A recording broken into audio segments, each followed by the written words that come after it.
السلام علیکم. ہم آکسفورڈ اردو سلسلہ کی پہلی جماعت کی کتاب بلبل کا ایک سبق دیکھنے جا رہے ہیں جس کا نام ہے بلی کا بچہ. تو چلیے اس کو اچھے سے پڑھتے ہیں.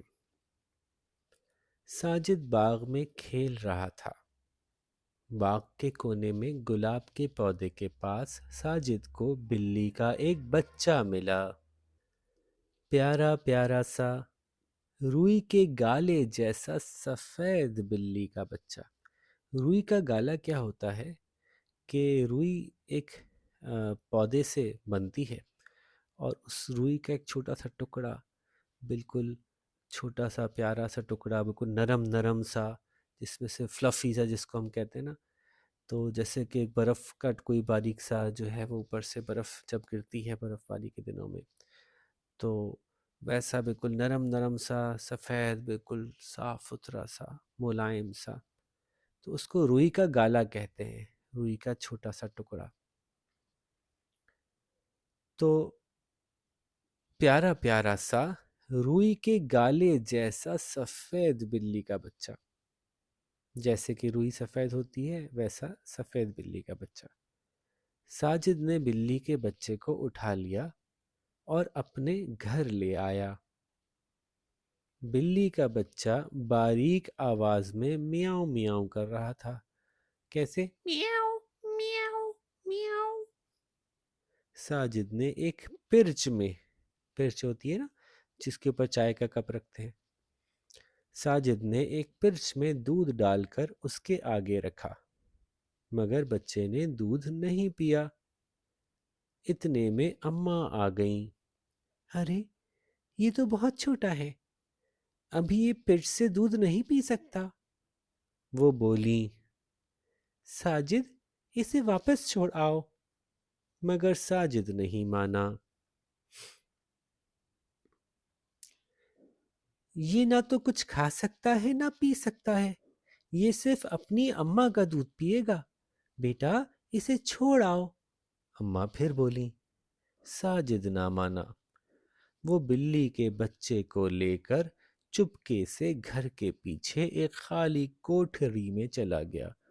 کوٹھری، کوٹھری کیا ہوتی ہے؟ کوٹھری جو ہے وہ ایک طرح کا اسٹور ہوتا ہے، ٹھیک ہے، جہاں سامان جو اضافی سامان ہوتا ہے اس کو ڈال دیتے ہیں وہاں پہ، تو سمجھیے کوٹھری، اسٹور. وہ بلی کے بچے کو لے کر چپکے سے گھر کے پیچھے ایک خالی کوٹھری میں چلا گیا اور چارپائی پر لیٹ گیا. وہ بلی کے بچے سے کھیلنے لگا. چارپائی ایک طرح کا بیڈ ہوتی ہے جو کہ عام طور پہ لکڑی یا لوہے کی بنی ہوتی ہے، اور اس کے اوپر جو بنائی ہوتی ہے، جس جگہ پہ آپ لیٹتے ہیں، وہ عام طور پہ مختلف طرح کی رسیوں سے بنی ہوتی ہے.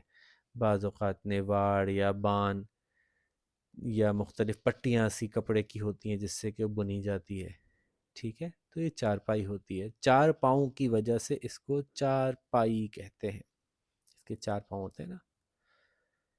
تو چارپائی پر لیٹ گیا. وہ بلی کے بچے سے کھیلنے لگا. ساجد کی آنکھ لگ گئی. اس نے خواب میں دیکھا. بچوں یہ خواب لکھا ہوا ہے، اس کو پڑھتے ہیں خواب، اس کو پڑھا جاتا ہے خواب. اس نے خواب میں دیکھا کہ اس کی اماں اسے بلا رہی ہیں. ساجد ساجد تم کہاں ہو؟ لیکن خواب میں ساجد انہیں جواب نہیں دے سکتا تھا. اس کی آواز نہیں نکل رہی تھی. اماں گھبرا گھبرا کر کہہ رہی تھی، ساجد بیٹا کہاں ہو؟ مگر ساجد انہیں بتا ہی نہیں سکتا تھا کہ وہ کہاں ہے. اماں بہت پریشان ہو رہی تھی، مگر ساجد بول ہی نہیں سکتا تھا، اس کی آواز بند تھی. ساجد کے آنسو نکل آئے اور ساتھ ہی اس کی آنکھ کھل گئی. اوہ ہو، ساجد سو رہا تھا تو آنکھ کھل گئی. اس نے دیکھا کہ کھڑکی سے ایک بڑی سی بلی اندر کودی. وہ سیدھی چارپائی پر پہنچی. بلی کا بچہ اپنی باریک سی آواز میں میاؤں میاؤں کیے جا رہا تھا. اماں بلی نے جلدی سے بچے کو منہ میں پکڑا اور خاموشی سے کھڑکی کے راستے باہر نکل گئی۔ بلی اپنے بچے کو گدی کی جگہ سے، جہاں گردن ہوتی ہے نا پیچھے والے حصے سے، گدی کی کھال سے پکڑ کے لے جاتی ہے، اور اس طرح سے بچے کو لگتی بھی نہیں ہے۔ ساجد چپ چاپ یہ سب کچھ دیکھتا رہا، پھر چارپائی سے اٹھا اور دوڑ کر اپنی اماں کے پاس چلا گیا۔ تو بچوں، ہم نے سیکھا کہ بلی کے یا جانوروں کے چھوٹے چھوٹے جو بچے ہوتے ہیں ان کو نہیں لے کے آنا چاہیے گھر، بلکہ ان کو ان کے جو امی ابو ہوتے ہیں ان کے پاس چھوڑ دینا چاہیے۔ ٹھیک ہے، ساجد نے جو خواب میں دیکھا تو اس کو بھی یہ محسوس ہوا کہ دیکھو میری امی مجھے بلا رہی ہیں، میں ان کے پاس جا نہیں پا رہا۔ ایسے ہی وہ بیچارہ بلی کا بچہ جو تھا وہ بھی ایسے ہی سوچ رہا ہوگا کہ میری امی کہاں ہے، میری امی کہاں ہے، اور وہ اپنی امی کے پاس جا نہیں پا رہا ہوگا، اور اس کی امی جو بلی ہوں گی وہ سوچ رہی ہوں گی میرا بچہ کہاں ہے، میرا بچہ کہاں ہے، وہ اس کے پاس جا نہیں پا رہی ہوں گی۔